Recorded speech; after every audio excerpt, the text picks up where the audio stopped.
Welcome to Office Hours, where we answer your media and tech-related production questions every single day. Courtney Gooden in Los Angeles is our reader today. So, Courtney, what do we have in the question queue? Well, the first one comes in all the way from Berlin, Germany. Andre Dole says, does anyone have any experience with odoo as a platform for managing your business? And he's a little interesting. Odoo, O-D-O-O, odoo. Alex, have you seen this? No, we have not. So I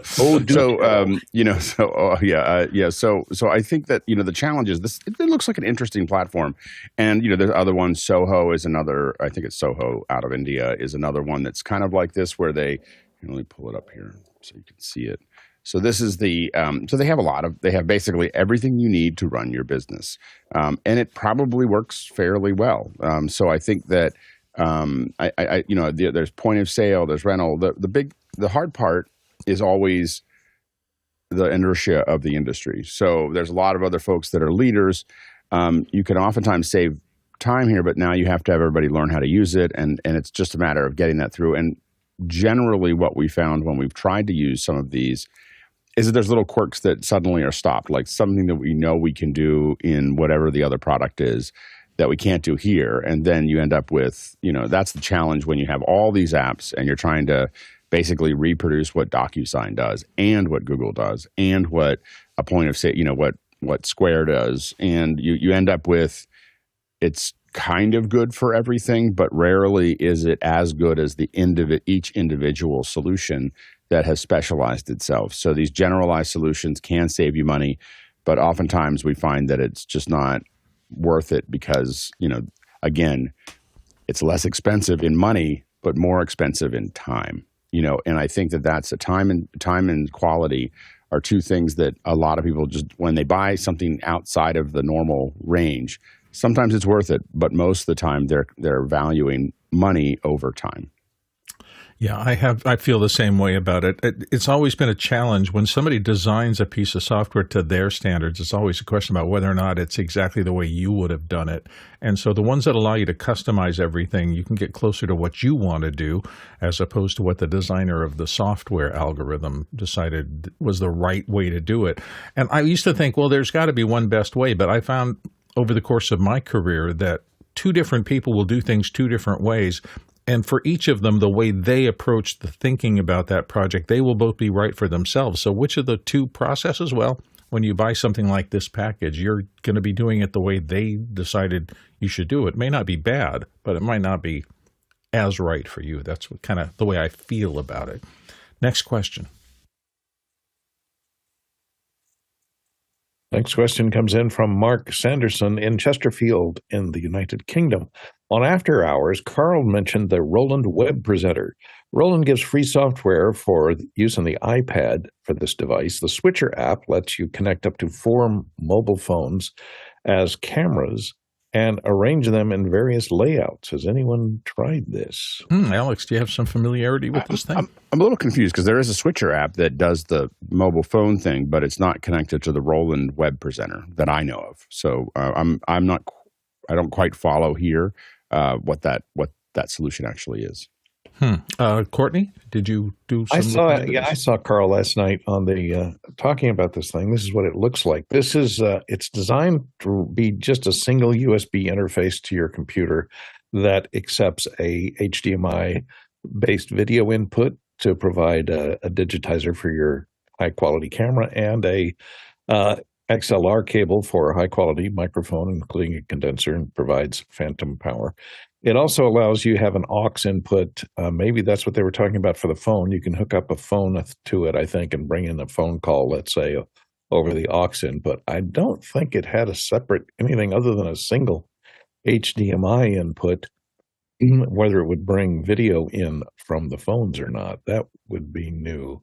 But I thought it was designed as a single interface so that you could get online with a high-quality camera and a high-quality microphone without too much bother and expense. And I'm not sure how much it cost. Do you remember, Alex, how much he said it cost? I think it was around $300, $400, something like that. Yeah, I don't remember what that. I'm just trying to get the. See if I can show. I think that it's not. I don't know if it's connected. I think that there is a Switcher app that is made that Roland makes, but I think that it's actually this. So this is the Roland switching app that allows you to connect some phones together. I don't think it's connected to. This is the Aerocaster Live, and so no, it says it's the. Never mind, I'm wrong. Aerocaster Live, and it says that it is it's the Aerocaster VRC01 hardware control surface. Turns your iPod. Oh, so it ties the control surface into the iPad. So it kind of is going the other direction. So it's and so this is the so that is a different. Okay, we're kind of figuring this out as we go, but that appears to be it's the VRC01. Let's see what this looks like. So this is, let me see if I can pull this up here. So instead of the panel being the hub, the hardware panel, the iPad is the hub, and that just feeds it. Is that what I'm kind of hearing? Yeah, I think that what's happening here, and I'm not we're figuring this out as we go here. But this is the Aerocaster live streaming kit, and it connects to. So no, it's interesting. It'd be interesting to play with this. I'm intrigued by what they've done here. So it looks like you can wirelessly connect sources. So you can have, I guess, 4 iPhones connected. You can select those here. Here are those things. You can build some scenes with some picture-in-pictures. So you can control this interface, but it looks like it also ties into the software. So the software interacts with this piece of hardware as well. I'm kind of looking for the back here. So the hardware is really designed around giving you it's really designed. It looks like it's designed for podcasting. So you have two XLR inputs. Roland's going to build some good inputs there, and then you have the software that kind of interconnects. I don't think when I read the question before the show, I don't think I connected the two, but it does look like the Aerocaster Live. Is the software that can control it, and this little $279 switcher can connect wirelessly to your phones. Yeah, Mickey said this app is called the Aerocaster. It's a software switcher that takes in feeds from mobile devices and sends the line cut out of the HDMI output of the iPad. So a little production thing, production switcher. I guess I would say that I don't know. I think that the thing for me related to that is that I've done a lot of production with phones, and the problem is everybody owns one. They own the phone. It's their phone. It's got text messages. Even if you turn it off, it's got things that, you don't want to just hand it to somebody to I mean, I don't really hand my phone to other people to use.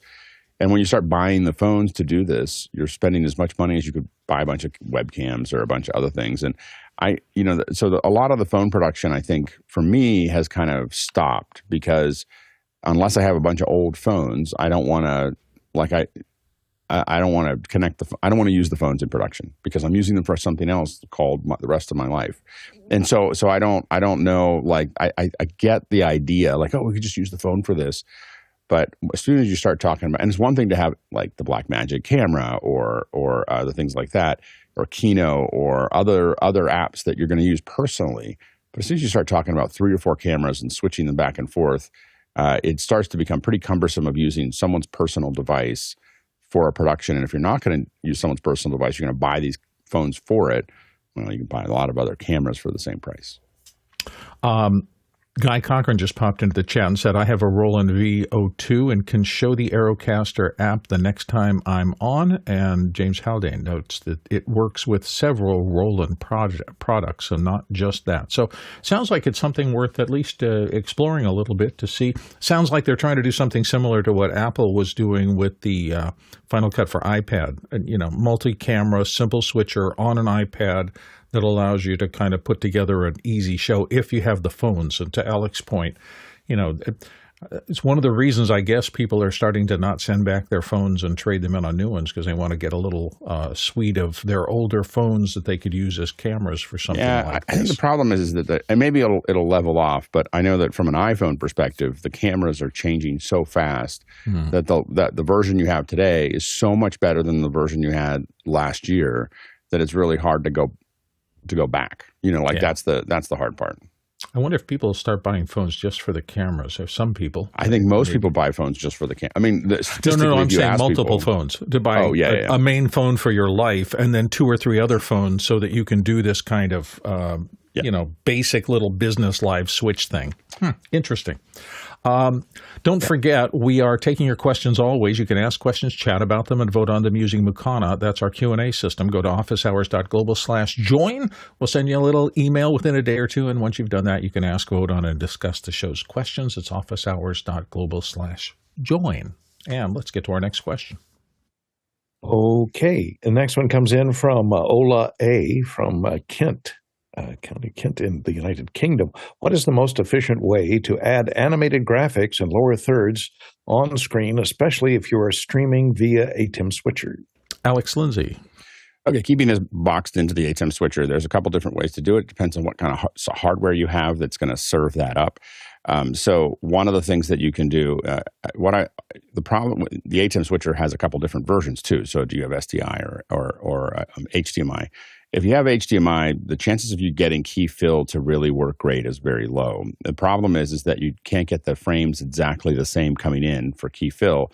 So you're really going to find a way to key that footage out. You're not going to be able to, again, in an Atem switcher. There's other solutions if you're using a software switcher or a software encoder. Sometimes we see someone use an Atem switcher to switch everything, and then they deliver it to something like OBS or something else like that. And in OBS, they can open up an HTML5 image and run all their lower thirds through that, and then that opens you up to things like Singular and H2R graphics and SPX, which is what we use for this show. SPX is the graphics that we use for this show here, and so those are all possible once you go to HTML5. So a lot of these switchers, if you're using vMix or Mimo Live or other things like that, those software switchers just take HTML5. But let's go back to Atems. What you're going to want to do, you'll be tempted to do green screen because a lot of people talk about that. Like, I can put this over green and then I can just key the green. The problem with that is that the color space or the color scaling inside of the Atem in most switchers is 422.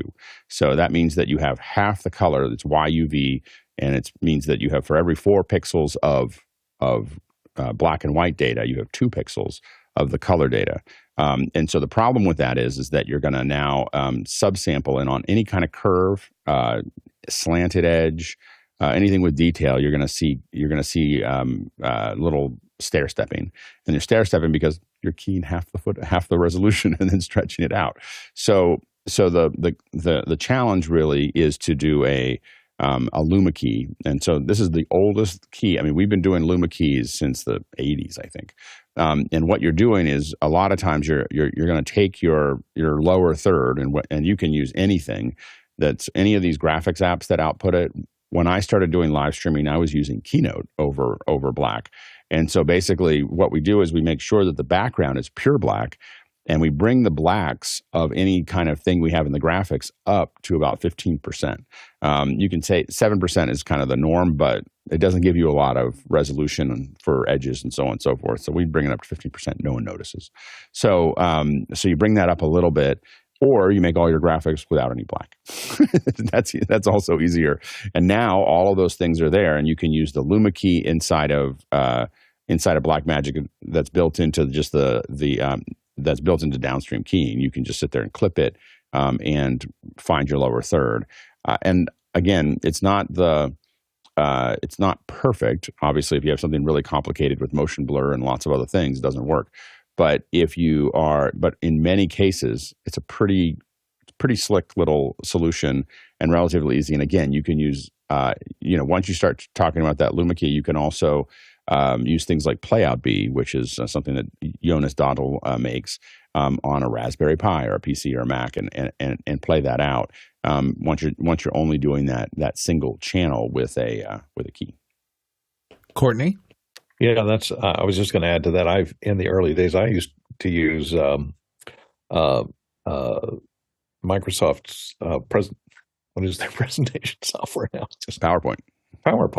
I used to animate things in PowerPoint, and then I would just keep have it fly in or type in from left to right. There are various transitions which you can choose for each slide.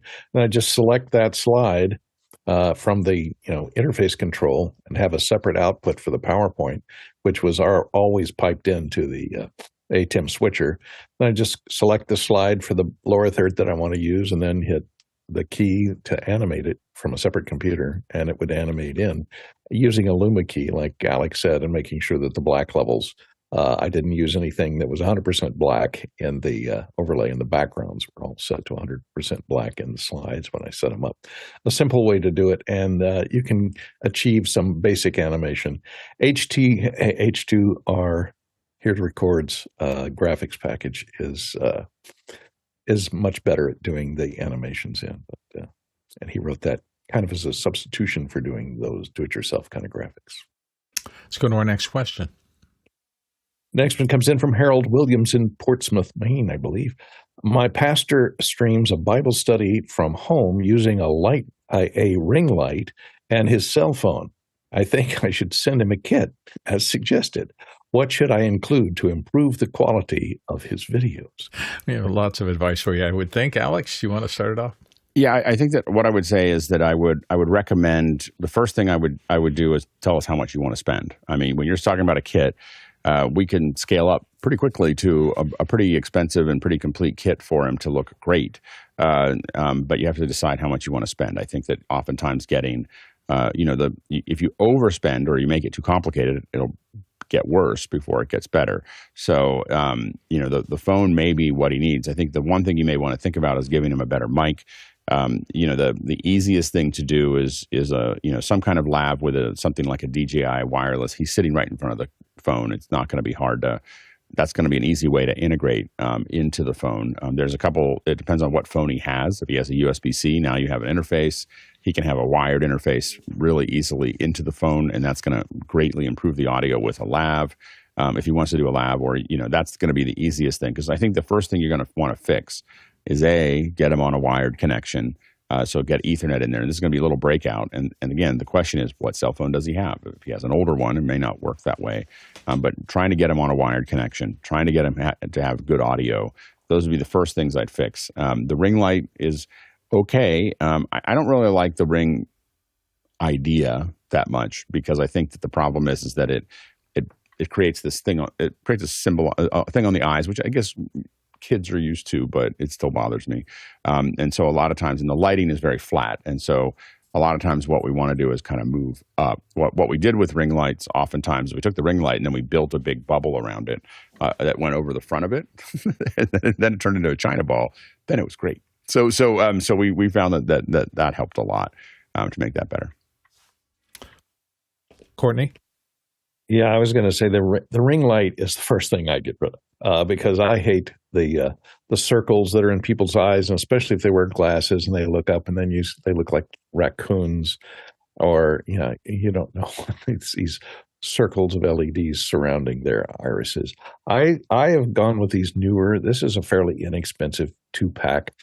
These panel lights, they're very smooth, are bicolor, so you can adjust them for.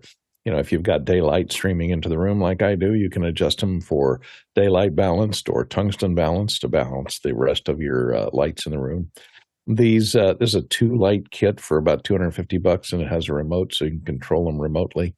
And it comes with the stands, and it gives you a nice broad light that'll fill in your face nicely or work as a key light without causing too many ugly shadows. And it'll look, if it's reflected in your glasses, especially if you wear glasses, it'll look like a window across the room just being reflected in your glasses. So it doesn't draw attention to itself in the way that ring light does.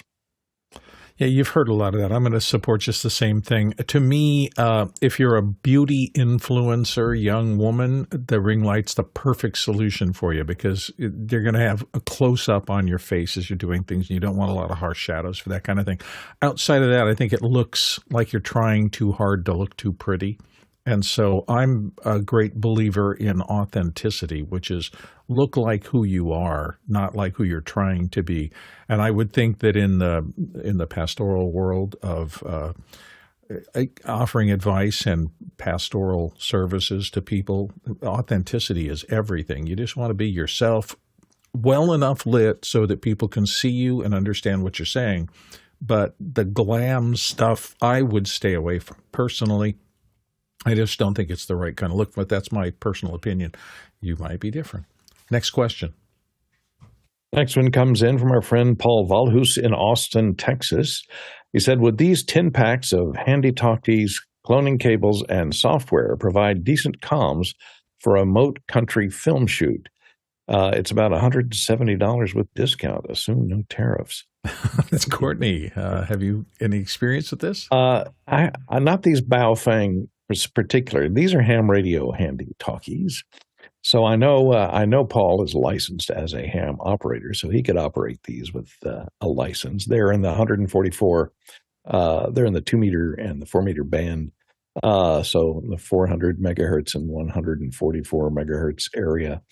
That is a licensed area. There are areas of those bands that you might be able to set these to. Back when I was using something like these from ACOM, you had to jailbreak them in order to use them in the business bands, which are the bands that were used by, let's say, motion picture sets. But once you went in and cut a little jumper, removed a little resistor somewhere, a surface mount resistor, and then you could then they would allow you to access those bands. Maybe they've gotten rid of that. That was about 15 years ago, so they've changed considerably. But they were very cheap. When you compare them to Motorola walkie-talkies or the kinds that are used normally on film shoots, they're about 1/10 the price, and they operate in similar bands and are similarly capable and are smaller and easier to handle. And 10 of them for that price is a great find. But be aware that you may run into licensing issues depending on the bands that you're going to use them on, Paul. And you should know which bands are legal and not. Alex.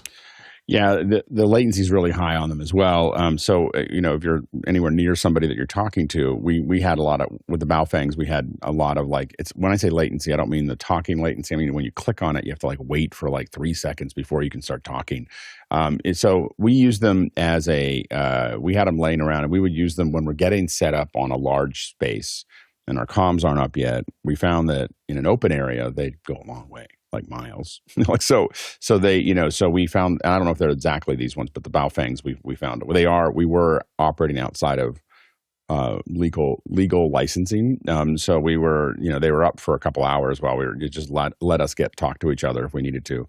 We've kind of moved away, and I mean, that was back when the phones were harder to use where we were, and so on and so forth. And so, but I think that overall they fall apart quickly. They don't hold a charge.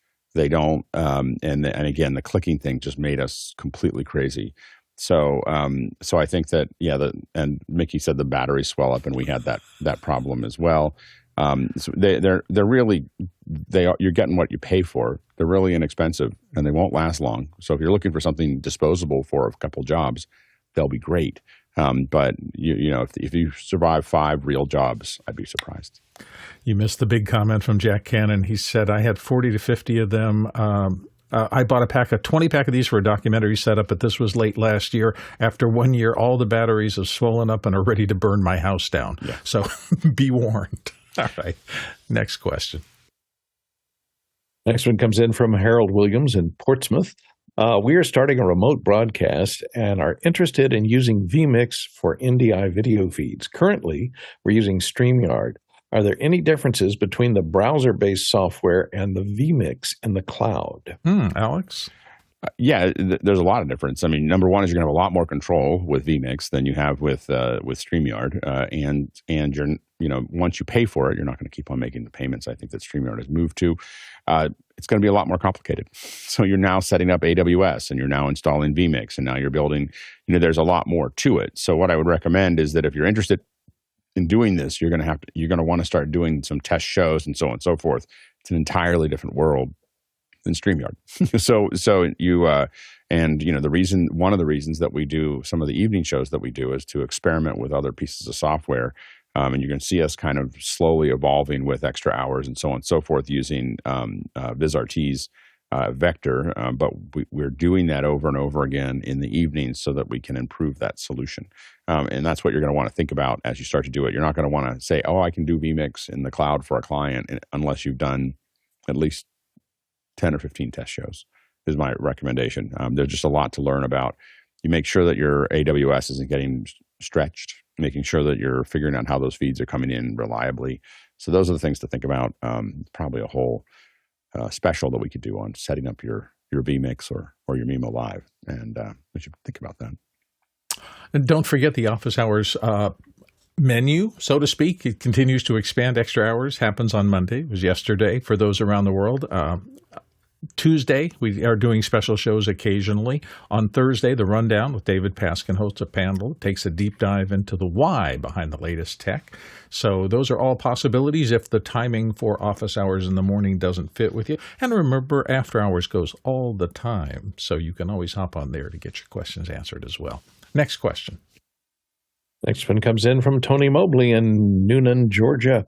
How do DJs play music on TikTok without having copyright issues? Does being live have anything to do with it? Alex?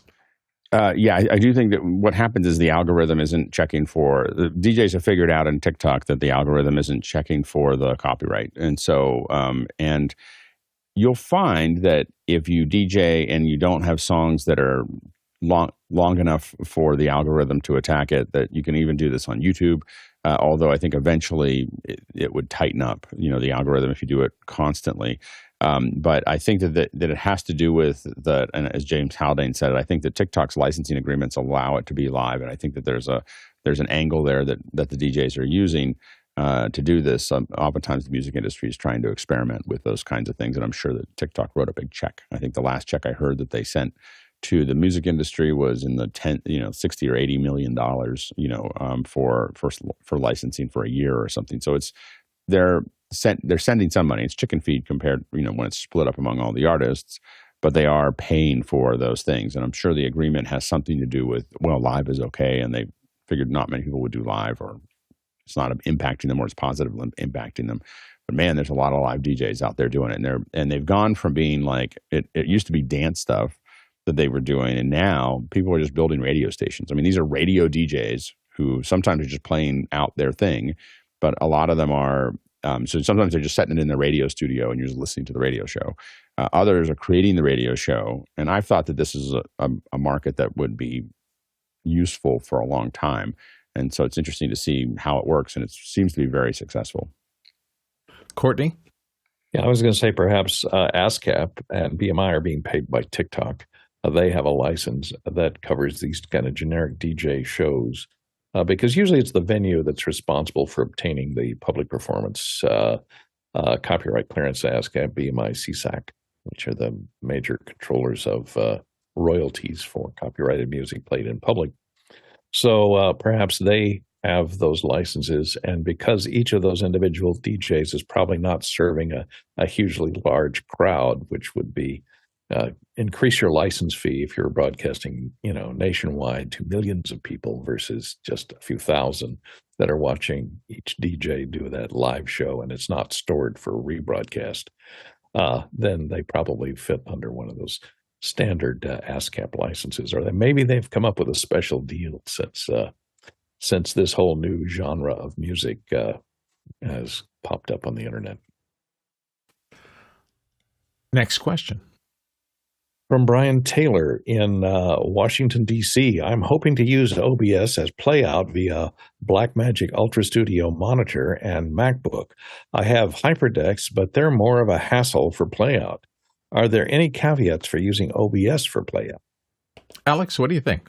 Yeah, I just don't, it feels like it would be very clunky to use OBS for playout. It's not that you couldn't do it, but it would be a very clunky experience. I think that I agree with Mickey, who said use QLab or MIDI instead. So QLab, MIDI, again, Playout B, these are all things that at different price ranges that you could be using. I think all of those will respond to commands from the switcher. So you could treat them like Hyperdecks and then load things into them. But I would probably use any one of those three before I used OBS on a Mac.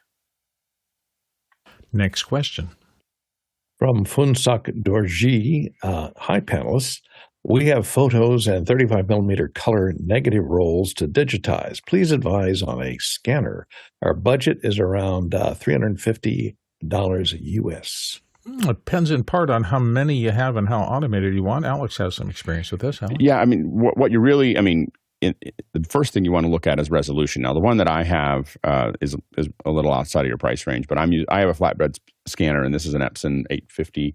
And this one has, you'll notice this is a 6400 DPI.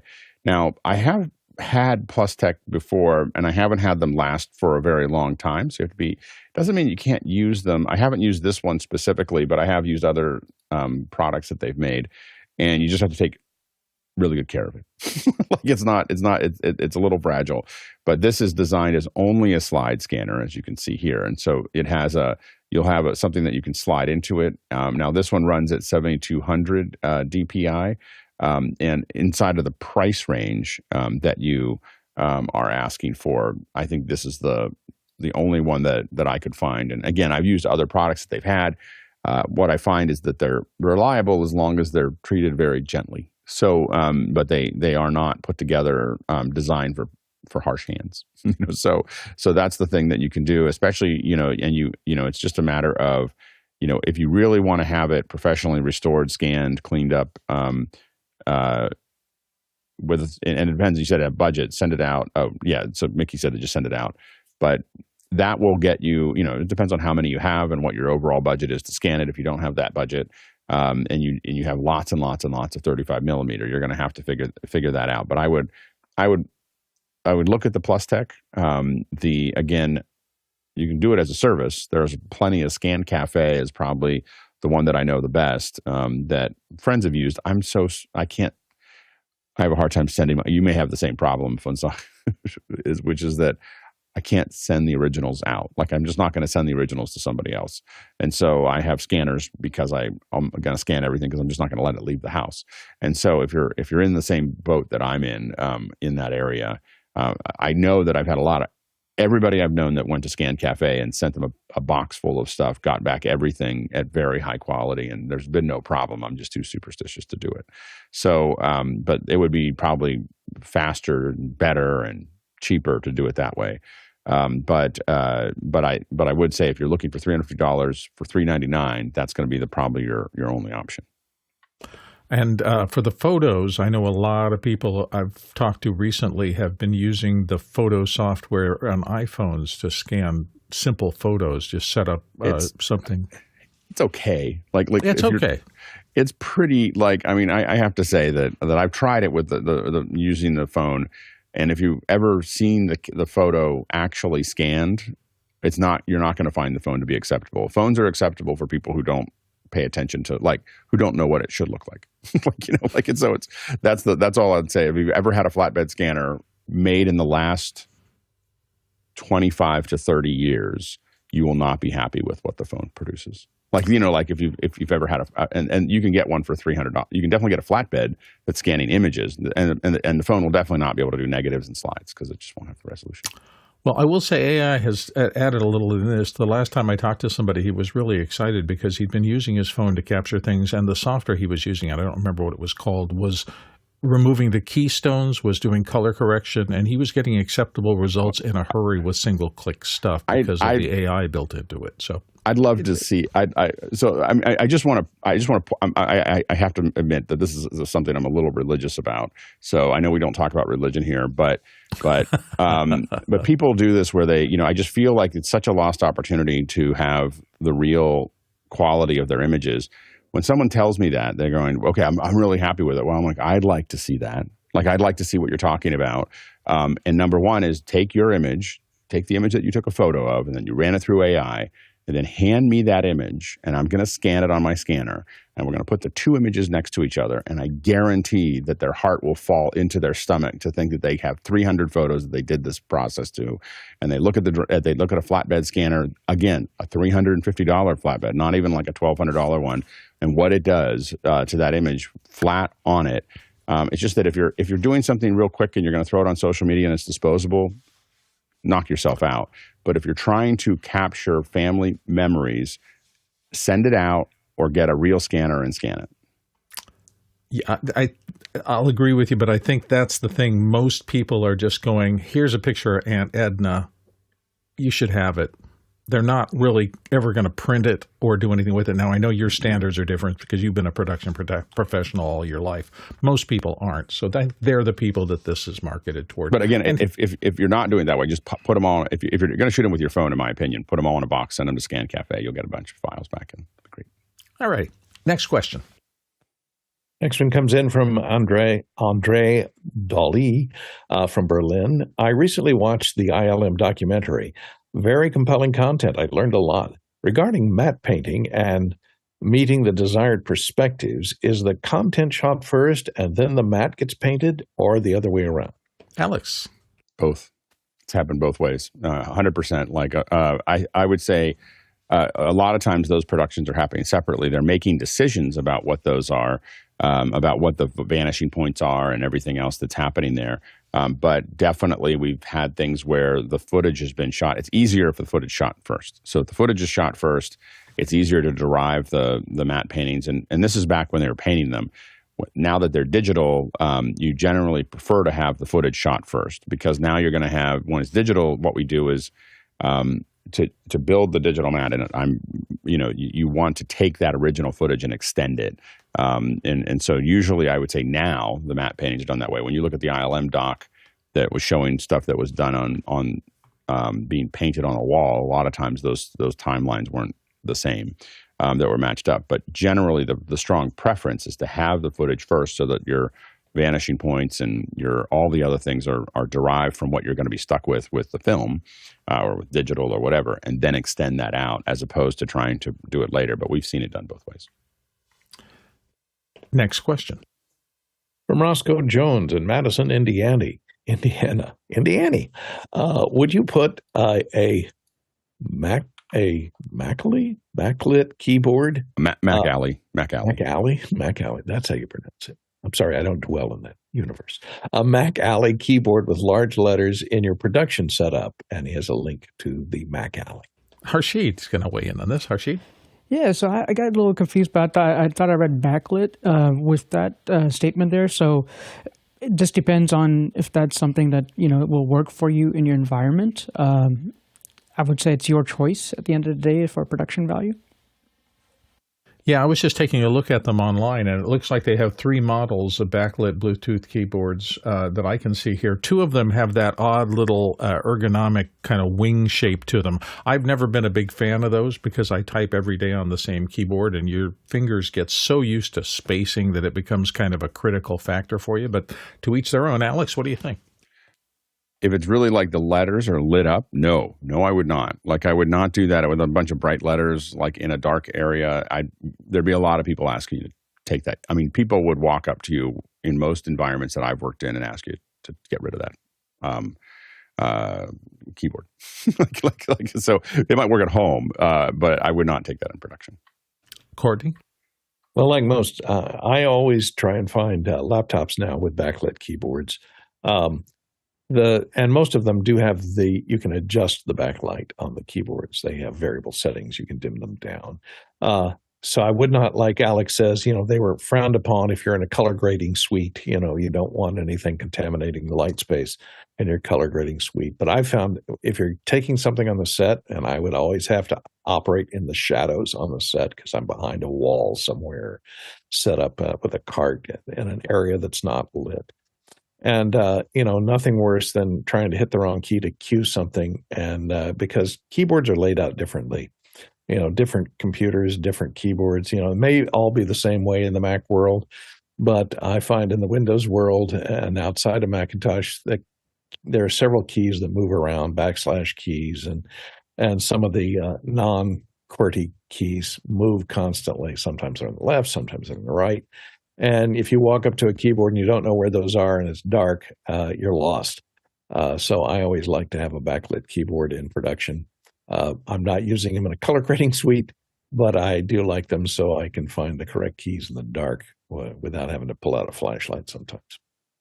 Yeah, and I've been on laptops for most of my career, and they almost all have backlit keyboards, but they're very dim, and they don't really cause me any problems at all. Alex? Yeah, it was mentioned, Jack Cannon mentioned that the backlight is adjustable. So if you turned it way down and it was just barely there, maybe that could work. Yeah. Next question. Comes in from Austin, Texas. Paul Valhus says neutral science on AI use. Neutral stance. Neutral stance. Sorry, my eyes are not working very well this morning. Neutral stance on AI use. The Academy's rules, updated around late April 2025, state that using AI tools will neither advantage nor disadvantage a film's chances for nomination. Please comment. Alex?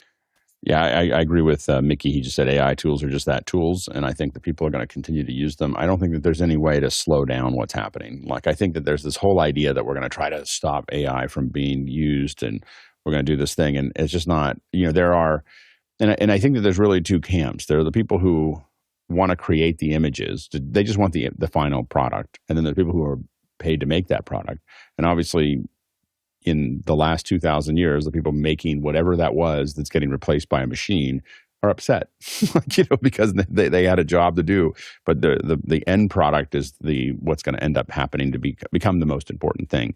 And Hollywood can either allow people to keep on speeding up and doing those processes, or they can get run over by other things. But it's not going to, I think that when you look at some of the Gemini stuff that's coming out, what you're going to see is incredible stuff that's coming out of YouTube, and Hollywood has to keep on moving down that path. And so I think that I don't think that we're going to see, people talk about digital characters and so on and so forth. I think that's a lot longer away than people think it is. But I think that digital backgrounds and scenes and especially pitches and concept art, I think those things are going to blow up really fast. Courtney? Yeah, I mean, for years, people in the film industry have been using tools to augment the photography. And we were just talking about matte painting shots, been used since the early 1900s for augmenting photography. There are several films that won Academy Awards for cinematography that were mostly shot on green screen, and the sound is all laid in later. And there's a lot of films that won Academy Awards for sound that were largely looped, and none of the production dialogue and recording was used at all. But there are techniques other than AI used to augment what you would think would be reality, but is actually, fixed in post, as they say. So I think AI is just another tool in the quiver for fixing things that go wrong in production and augmenting the look and feel and sound of a production. So I don't think there's any way they could rule it out as something that you couldn't use when all these other tools have been used for years. Alex? Illustrator put a lot of people out of business that could do really good hand drawings. Photoshop put a lot of people that worked on SciTechs out of business. Layout tools, all these things. Every time we see it, AI is another step forward in this kind of thing. And so I think that I think that it's very hard for us to say that we can't use them. I think Hollywood is going to use them. I think that there's a whole new set of people and things that will grow out of this as jobs, but you have to be ready. You can't be attached to what you're doing today. If it touches AI, you have to be thinking about what you're going to be doing tomorrow and using that AI to augment what you're doing. So for me, AI is simply another competitor. It competes on a lot of levels and generically with all of the tasks that I used to do myself. So I have to figure out how to get out of the way of the things that it does better than I do. And I have to find things that I can do better than it does. And it's increasingly difficult. And it's going to be increasingly difficult in the creative job markets because it is so good at so many things. But people can still successfully compete with it. Maybe not as many people, and that's the concern that I think we all have as we go through this generational change of workforces that were not enhanced with AI tools. We're moving into a world where the kids coming up now are going to be natives at using generative AI and the rest of those tools. So you have to figure out ways to compete, not just on the things that it can do well to replace you, but on things that it can't do as well. And that's going to require some relearning, in my opinion. Hey, if you have questions you want to put into the show queue, you can also type askofficehours.global. That's our QR code. I'm going to put it up on the screen here if you want to take a shot of it. Askofficehours.global. Just type that into your web browser. That's askofficehours.global. If you're watching the show, that QR code will take you right into the place you can put your questions in and get them in the show as fast as possible. Next question. Next one comes in from Roscoe Jones in Madison, Indiana. What sound effects libraries do you recommend, and when do you decide to record your own sound effects? Alex? I have to admit that for what I do, I record almost everything that I use. And it's just because I'll either use what comes with Logic, like there's a bunch of stuff, there's a bunch of libraries that are with Logic, and I'll play around with that a little bit. But I almost always come up with an idea, and then I want to go out and make the thing that I want to make. I don't do enough of it that I have to do it any other way. So I usually find the things that I want to put in there and do it myself. But in another life, I would have been a Foley artist. The process of creating sounds is just something I find incredibly fun to do. Mickey said that he said there's way too many to mention. He says he purchases libraries for nearly every film they work on, and they schedule the SFX gathering days for every film. It all depends on what we can budget and what type of unique special effects each film calls for. Courtney? Well, as being one of the people that was called upon to record those sound effects all the time, I would record my own and recorded a lot of sound effects for films. Went out in the field and recorded the things that you couldn't do in Foley, like, car drive-bys and, howitzers and jets warming up, those kind of sound effects. I would go out and record those. And those things are available on libraries, and libraries have gotten a lot cheaper these days. Funny story, I was cleaning up. I stored my equipment in these vaults, climate-controlled vaults in Hollywood that have been there for 50 years. And they're going to tear down the building, so they had us all move out. So I was over there moving out, and they were moving out. Most of these are used for film vaults, and there were pallet after pallet of stuff being moved out and thrown into the dumpster, which were boxes. And I opened up a couple of the boxes, and there were 35 millimeter sound effects. Which sound effects libraries used to be stored on 35 millimeter film, mag film.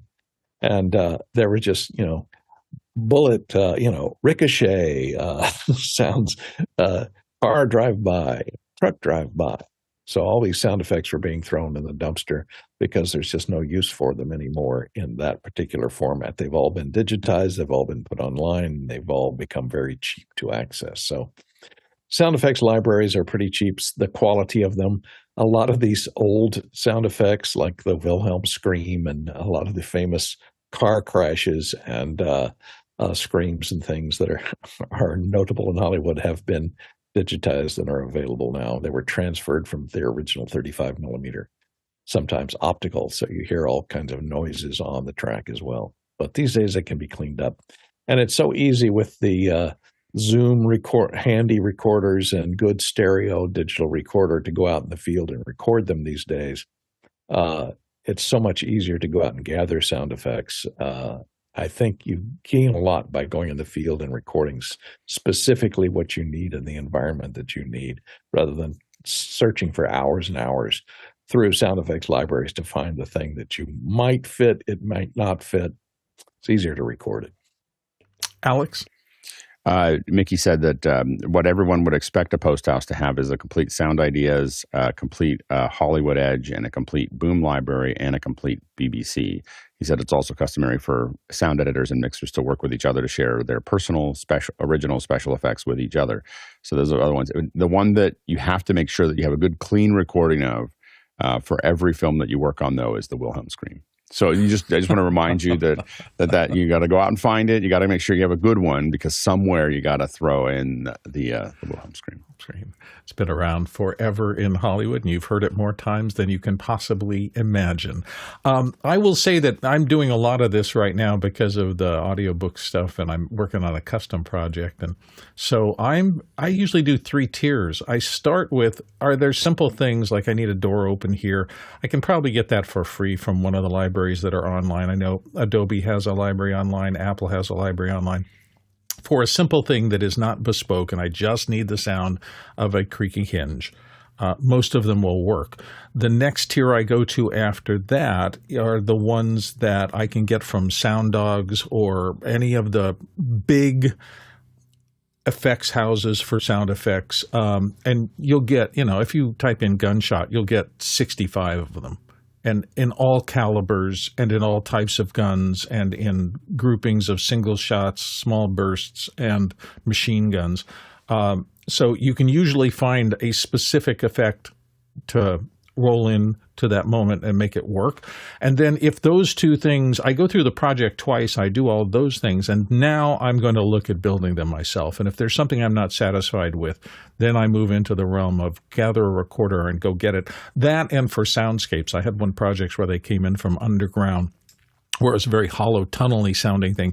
And now they're in the natural world and they wanted to make that point. So I needed really long scenes, maybe 15 or 20 minutes where there was a constant bed of natural sounds. It's really hard to find that. And looping is often unsatisfying.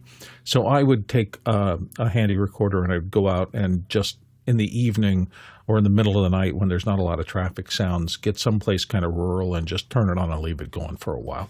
So it just depends on the kind of sound effect I want. Next question.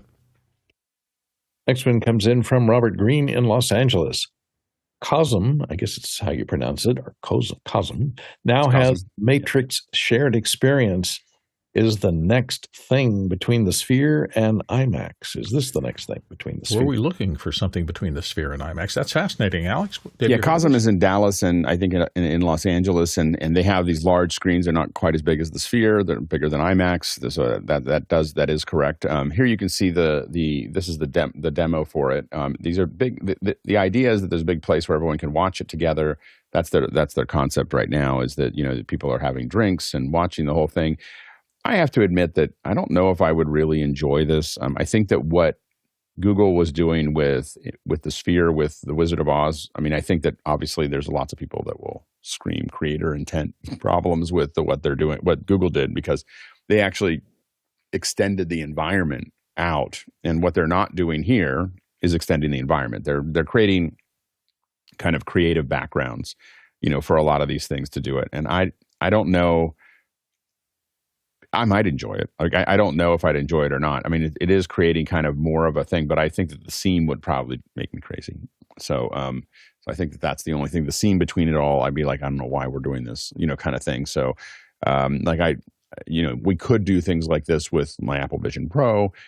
I don't find that I don't, I just like it to be dark. I'm watching the film. So unless I've been thinking about this for a little while, is figuring out how to try to extend frames so that they are in a spherical experience. But I haven't quite figured out how to do that yet. Courtney? Yeah, I haven't gone there, but there's different screenings. This thing looks like it's a variety of different venues within a single building. Here's kind of an exploded view of it. There's a Sphere, there's a deck, there's a wraparound screen that's over a bar. I guess so for viewing sports, you go into one area for viewing the Dome. The Matrix is probably going to be in the Dome. I don't know if I want to, it's bad enough that somebody is unwrapping their candy bar in front of me when I'm trying to watch a film, much less a bunch of drunk people getting up and raising their hands and shouting at the screen during the exciting parts of the movie. I think that would not be a good movie viewing experience, even though it's wrapping around me. I don't know if I'd necessarily want to take the red pill on that one. Alex? As Robert Green said, this is something for Cosm to do when they're not doing live sports. Live sports is the bread and butter for Cosm, and so they're charging $200 a ticket to get to watch the big LED wall of sports games in Dallas and other places. So, but they, obviously they have some downtime, so they're looking at these things. I think the idea behind the Matrix is they're assuming that most of us have seen it a couple times, so that you're not trying to capture every word. You're just going there to have, it's closer to Rocky Horror Picture Show than it is to a movie experience. I think that's the concept behind it. It'll be interesting to see how well it picks up. Yeah, it's maybe have that social plus in entertainment of Top Golf kind of a thing with the movie industry as opposed to sports. For me, there's two things that I thought of when I saw this. Number one, how theaters are experimenting. I saw, I think, the Baz Luhrmann Elvis story in RDX where they have the two wings on the side and they expand the view. I thought it was watchable, certainly. And the question is the movie you're watching something that you really want to get immersed in, or is it something purely for entertainment and you don't mind a little distraction? And I say that because I used to have a dinner theater, a movie house not far from me back when I lived in Arizona in Scottsdale. And it was nice. They had table service during the movie. And I thought at first, oh, what if I'm really into the movie and it pulls me out of that? But for a rom-com or something kind of fun and lightweight, I'm not looking at this movie as art. I just want an experience going out with my wife and having a nice time. And the fact that they'll bring you a glass of wine while you're watching the movie turned out to be a positive, not a negative. So overall, I'm pretty ecumenical. Everybody gets the experience they want. If you're I just need to focus on the movie and I want no distractions, you'll have places. If you I want to go and watch people bowl on the other side of the building while I watch a movie over here, you'll probably have that experience too. Next question. From a new young man named Alex Lindsay in Novato, California, says, I've got a new drawing book. Oh, really? Tell us. I'm always interested in how people do training. And there's this idea of how do you get people to do something, but then use video, and then how do you incorporate that into a book? So I saw this, of course. I mean, I saw it like every 10 slides on TikTok, and they slowly broke me down. And I went ahead and I bought it off of Amazon, not TikTok, but I bought it, and it's called. I just had to see it, And so this is not a sketchbook. It's a art class, and so what it is it's got these QR codes. It's a really interesting use of QR codes. So the problem is, how do you have a book have video, right? I mean, that's you can't just hit the page and have it play. And so for every one of these things, they have a little QR code, and so you hit the QR code, it takes you to a movie that will tell you what to do with the page, right? Like this is and give you expert. And I just got it, just started it. It's really interesting, and I'll have a report maybe next week. I'll try to do a couple of these and see what it's like. It's funny because the comments, like, it talks about the marketing and it says, everywhere that you're going to use a QR code so you have the video, and then the complaints are, you have to use a phone if you're going to use this, or you're going to have to scan something. And we're like, yeah, that's what you're going to have to do. That's what it's designed for. So I'm interested in this idea of this kind of hybrid system of getting you to do something, but using video to make that actually happen. And so I got that. I thought I'd show it to you all, and we'll give you an update next week about what I think of it, at least. Sounds like fun. Let's see if we can get another question or two in. Next question. From Jack Cannon in Phoenix, Arizona, are people finding Davinci 2.0 to be stable? Is there any compelling reason to upgrade now? Tempted to upgrade, but in the middle of a project that needs to just work. Alex?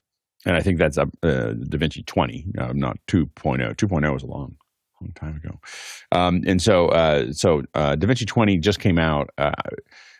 Number one, I would never upgrade during a project. When I worked on Star Wars, we went into it with a version, and we didn't change the version for years. When we came out, there were all these features in After Effects that we had never seen before, because we just never put it on our computer, because everything has to be connected to everything else. And so I would never do it in the middle of a project.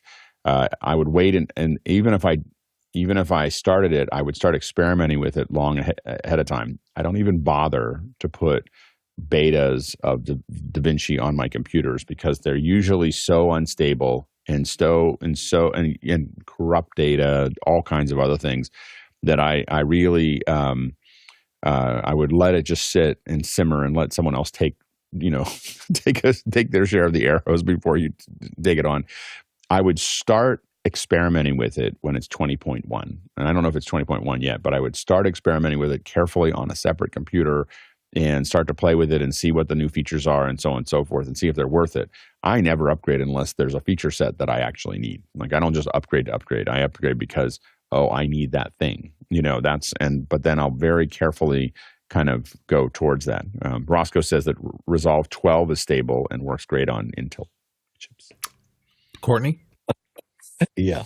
I meant to say 20.0. Yeah, sorry about that. Yeah, I find that if there's a new beta out, which it is still in beta, the problem is there are so many changes in Davinci 20 versus 19 point whatever was the last one.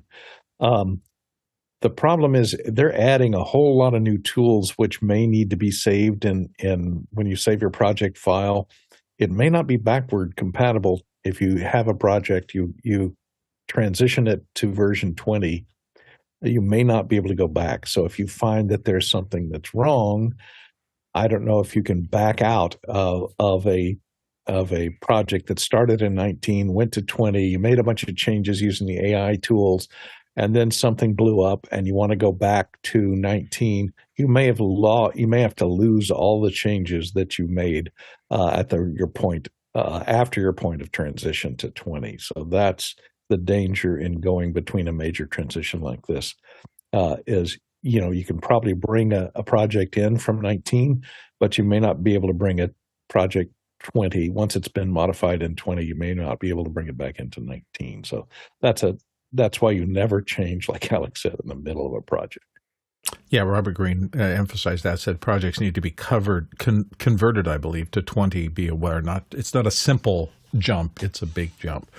Thank you for paying attention to us and being here for Office Hours. We hope we've answered your questions and provided some entertainment and information that you couldn't get anywhere else. That's our goal every day here. For those of you who are listening, be aware there's a village that makes this happen every day, and we will always thank them because they're incredibly important. You, the producers, those who ask the questions. Without you, this show doesn't work at all. To the panelists who come in and freely give their time and expertise, thank you.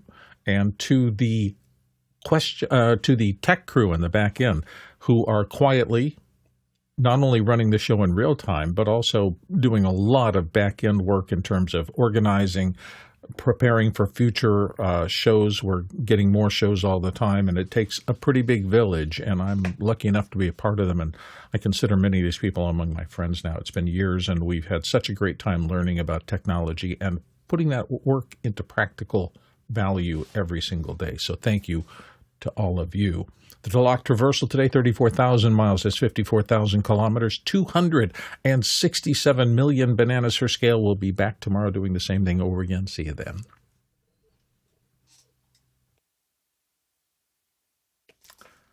Oh, somebody said happy birthday to Guy Cochran. I should mention it while we still have live audio at least. Happy birthday, Guy. He didn't show up here, so we couldn't sing to him. Happy birthday, Guy. Throw a Cochran to himself. Yeah. That would have been the ultimate Cochran for Guy to say it's somebody's birthday. Whose birthday is it? A double Cochran. That would have been double special yearly Cochran. Yeah, that would have been a great Cochran. Whose birthday is it? and then when we call on him, he sings happy birthday to himself. Happy birthday. Inception Cochran. All right. All right. See y'all tomorrow. Audio day.